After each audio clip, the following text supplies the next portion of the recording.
Get in the game with NFL Sunday Ticket from Rev TV. You'll get every game every Sunday afternoon in crystal clear HD. That's over 220 football games for the entire regular season. Plus, NFL Sunday Ticket gives you up to 8 live games on one screen with Game Mix. You'll get that died and woke up in football heaven experience when you include NFL Red Zone, a channel dedicated to every scoring play from every game and all your fantasy football teams. Get in the game with NFL Sunday Ticket. Call 601-8992 today. Former Baha Mar employees sound off on job losses. This as the political blame game begins. A web shop boss donates mobile homes to storm victims, plus a man's body found on Grand Bahama. We've got those stories and a whole lot more tonight. I'm Vonique Tude and NB12 starts now.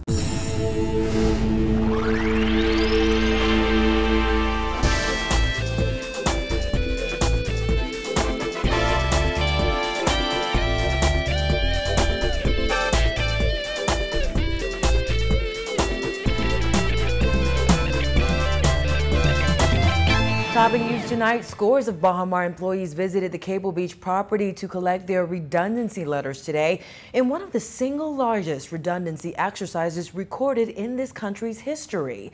2,000 employees have been laid off. While some of them expressed disappointment, others say they weren't surprised. Kyle Joaquin reports.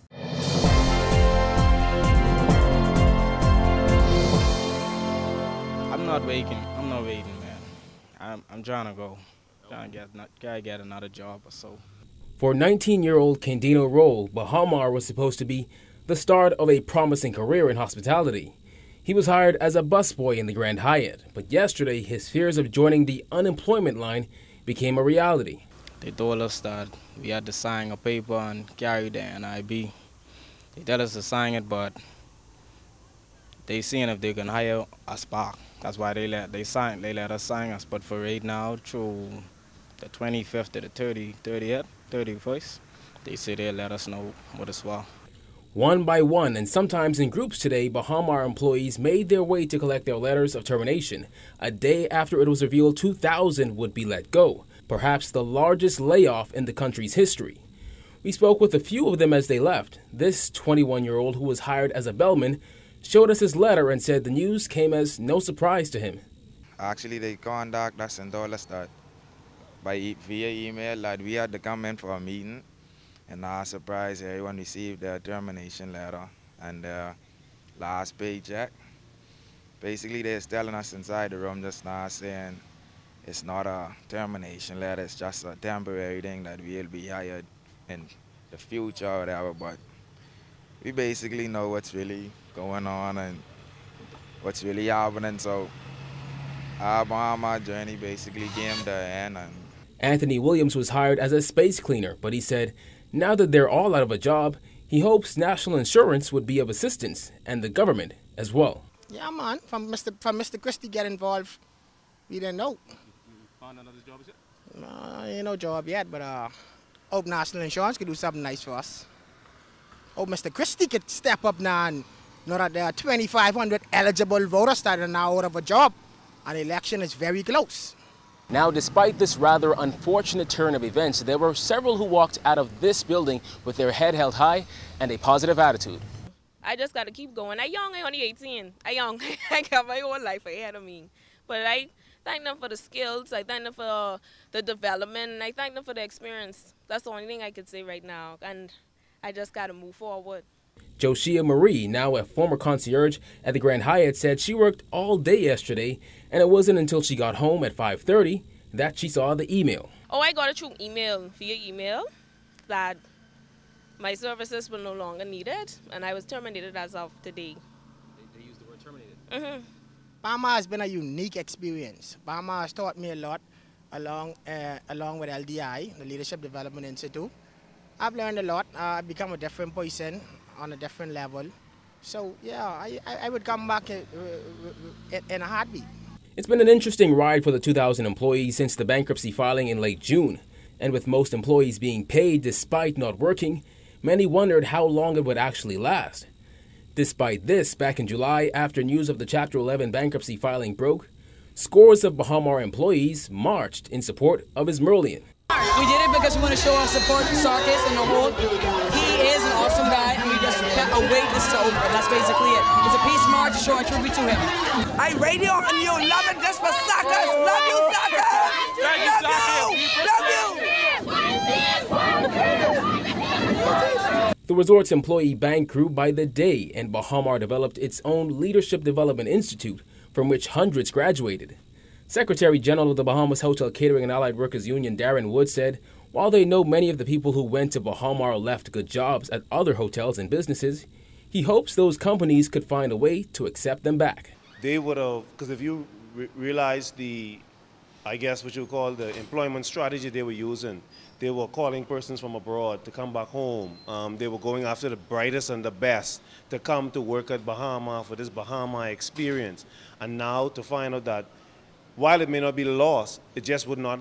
Reporting for NB12, I'm Kyle Joaquin. Prime Minister Perry Christie expressed disappointment at the Provisional Liquidator's decision to implement a redundancy plan at Baha Mar, leaving approximately 2,000 employees without jobs. Christie said in a statement, this arises from the insolvency of Baha Mar and the protracted exercise to secure a negotiated settlement. He added, government has made the strongest possible representation to the joint provisional liquidators and stakeholders for the retention of Bahamian staff, meeting outstanding obligations to Bahamian contractors and subcontractors, funding both interim and for completion purposes, and completing the project on mutually acceptable terms as soon as possible.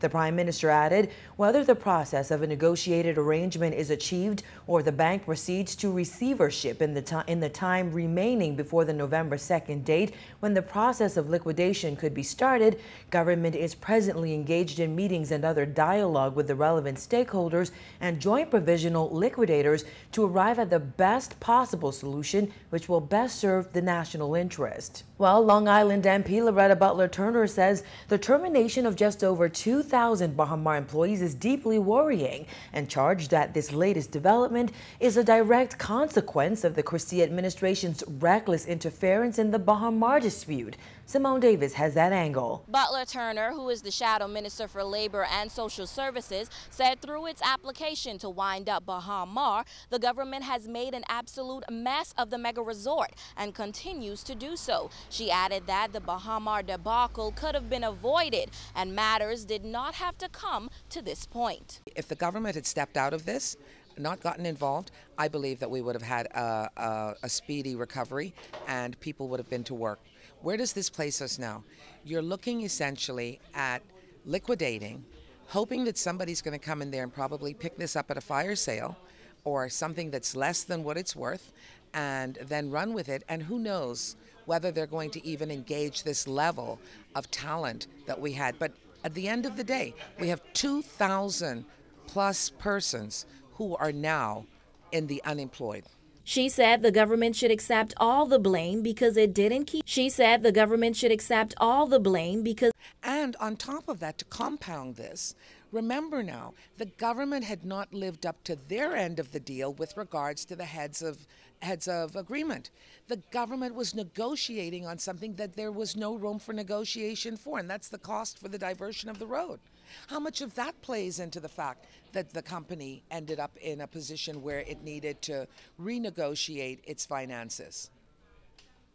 I think the government has every bit of blame should be placed at their feet. Since Christie expressed disappointment in the layoffs on Thursday, Butler Turner said Christie should only be disappointed in himself as Prime Minister. He must be disappointed in himself.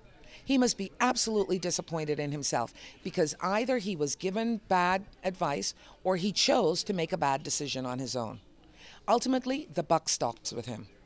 The Bahamian people have got to realize that there was a process that we do not have the reciprocal legislation for here in the Bahamas. And while it might have been a slap in the face, I do not believe, from what I understand, that this was something that just materialized overnight. I believe the developer tried to get the attention of the government. The government seemed to be totally disengaged. The government seemed to think that, everything was fine. It had to stop. She also said the terminations will have grave implications on the already fragile economy. And the biggest question right now is, what's the government's plan to get this project completed? This is the wider question. Two things. What's going to happen as other investors look at this and they see that really, essentially, the government should have stayed out of this. Yes, we have a stake in it because we have large concessions as the Bahamian people, but you courted these developers to come here to do this. They went out, got their financing, they agreed to the terms of all of this. Why would you interfere when the developer had been trying for so long to say to you, hey, listen, we need an intervention here? The intervention only came after they had to actually take drastic measures. In other news, Island Luck has donated 6 mobile homes worth $65,000 to the National Emergency Management Agency to assist in ongoing storm relief efforts. The donation follows CEO Bastian's pledge to provide temporary housing to those residents who lost their homes earlier this month when Hurricane Joaquin hit the central and southern Bahamas. Bastian told reporters he decided to help out in this way because there's nothing better than putting a roof over someone's head. 2 weeks later, a lot of us have seemed to have forgotten and got back to business as usual, but unfortunately for the people in the South, life goes on and they're still displaced and they're still in need of things like this and supplies, and I'm just happy that they're finally here, and some of the people can now come outside of shelters where they're sharing with 20 and 30 people and have a little place to call home for right now. After inspecting each of the mobile homes, NEMA Director Captain Stephen Russell said he was truly pleased with the donation, which is certainly needed at this time. Well, Mr. Bastian and his organization, they are not just saying things, they have shown in a tangible way how they are coming forward to assist persons throughout these islands that have been impacted. So we are truly appreciative of not just what he said, but what we have seen here in a fantastic way. We've had a tour of the homes already, and they're fantastic homes from going into the islands that have been impacted. The persons who will receive them or will live in them, they'll be excited about what they receive in the interim while we seek to repair or rebuild their homes. Nearly 900 homes were destroyed during the storm. Russell said today NEMA spent $200,000 to secure 17 mobile homes. Barbara Burrows, who heads the non-technical assessment teams in the National Recovery and Reconstruction Unit, said the trailers will be sent to the impacted islands next week. I had the opportunity to look inside the trailer homes, and they are truly attractive, and I want to add that they are all fully furnished. Stoves, refrigerators, beds, everything, and they're all air conditioned.